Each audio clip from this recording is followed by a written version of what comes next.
Hello everybody and welcome to this video blog edition of The Axe. Our first video for quite a while. We tried this a couple of years ago and it didn't quite work out the way I hoped, but we're coming back to it, giving it another try, and hopefully this will be more successful this time, and we'll again be mixing these videos in with the regular print posts that we put up on the Axe. Today we have a movie review, Son of God, the film which opened up over the weekend, the latest celluloid Life of Christ that is being offered by Hollywood, and it is really a re-editing of a television miniseries from last year that was produced by Roma Downey and by her husband Mark Burnett. It was a surprise hit. Now I have to admit, I watched the first episode of that miniseries called The Bible and then never went back to it. I found it to be a bit choppy and move very quickly over the material, and sometimes leaving gaps that, okay, as someone who is familiar with the Bible, I know where the story is going. I could fill in the gaps on my own, but I was always thinking, if someone was coming to this without a real knowledge of Scripture, would they really be able to follow what was going on? So I never went back after that first episode that covered pretty much the book of Genesis. But I am one of the few that didn't. It, as I said, very, very popular last year. Had the highest ratings of any television show on cable television for 2013. So, you know, can't argue with that, I guess. So successful that Roma Downey and her husband Mark Burnett decided to bring the portion, the last, I guess, few episodes that dealt with the life of Christ, to the big screen. And basically I went in not expecting much, and I walked out pleasantly surprised, but still faced with the limitations that is inherent in a project like this. Especially at the beginning of the film, it does suffer from some of the same drawbacks that I saw in the Bible series, in terms of it covered a lot of material very quickly, kind of glossing over a lot of things. And again, I'm wondering, people not familiar with the Scripture, they're watching this, are they really going to get it? Are they really going to follow what's going on? This, at its heart, is a television production, which doesn't mean that it's bad, but there are certain limitations that are inherent with television. The budgets are usually smaller.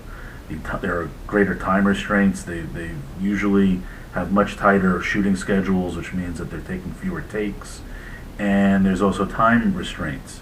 So they're getting those scenes in very quickly in order to fit into the whatever time format that they need, the 1 hour or 2 hour very strict time limit that they have, and so that tends toward takes that are kind of hasty, and especially when you're dealing with a story so big as the life of Christ, it means that you have to make a lot of tough decisions. Now, that being said, and I think that the movie as a whole, not just the first maybe 20 minutes or so, are guilty of kind of chugging along at a breakneck speed.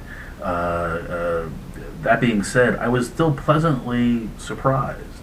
I thought that there were upsides to this. I think that there was, considering the obvious restraints that they had on budget and on time, I think that they were creative in how they put the story of Christ together. They try to follow John's gospel. That's the idea anyway, is that they're kind of following along John's gospel, but they don't do it really in order. They juxtapose different scenes in the life of Christ that don't kind of appear that way in the Scripture itself, and if you're a purist, that might upset you, but I think you have to look at this first and foremost really as a movie. And I think you really do have to look at it first and foremost as a movie. And I think that what they did at times was actually very clever, and showed an artistic vision that I was ambitious and maybe a little overly ambitious, considering the budget that they had to work with and the restraints that television, that originally producing this for television, put upon them. What are some specific examples? An example that sort of jumps out at me is the call of Matthew, the tax collector, is used as an opportunity for Jesus to tell the parable of the Pharisee and the publican, somewhat reminiscent of what they did in Jesus of Nazareth from 30 plus years ago, where that was used as an opportunity to tell the parable of the lost son. But still, done in a creative way and in an effective way. The multiplication of the loaves and fish, also an opportunity for Jesus to deliver some discourse from the scripture, actually directly from yesterday's gospel reading at Mass.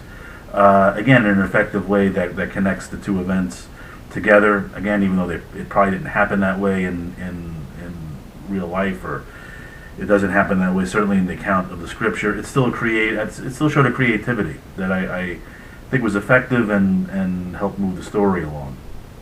And there's also a sequence where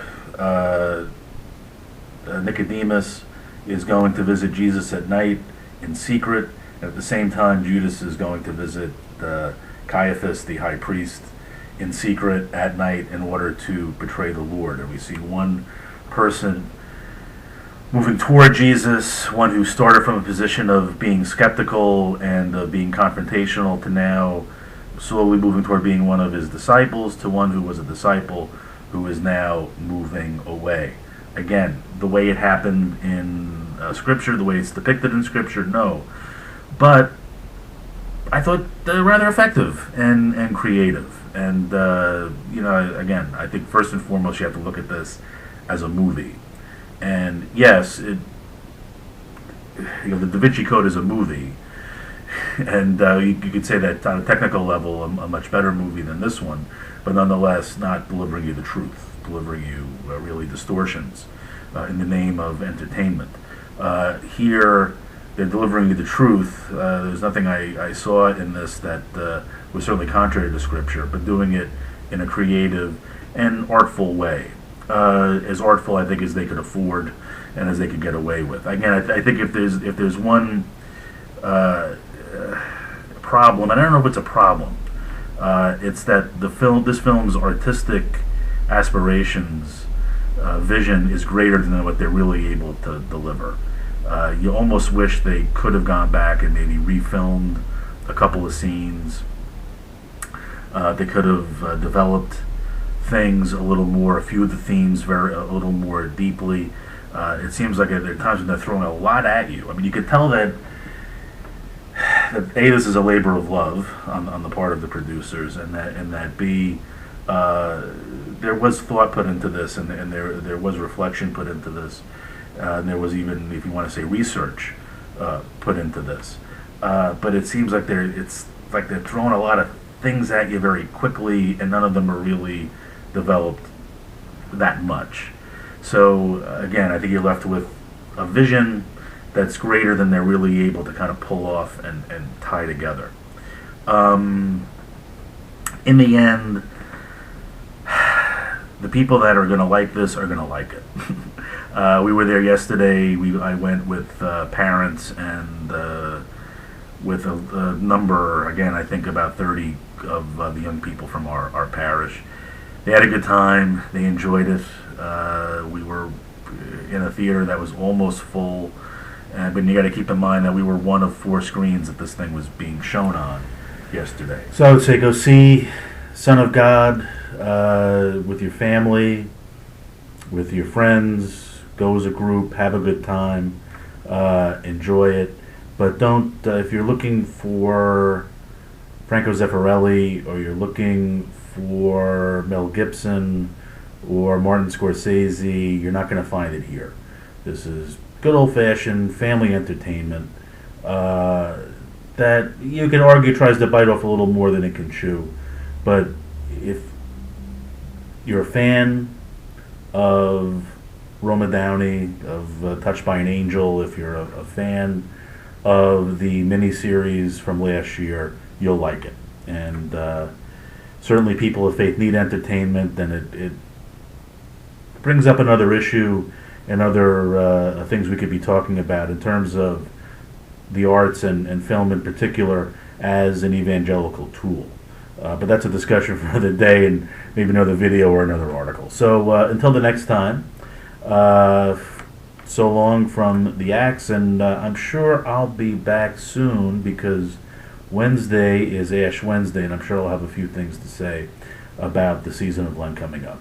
So God bless all of you, and see you next time. Bye-bye.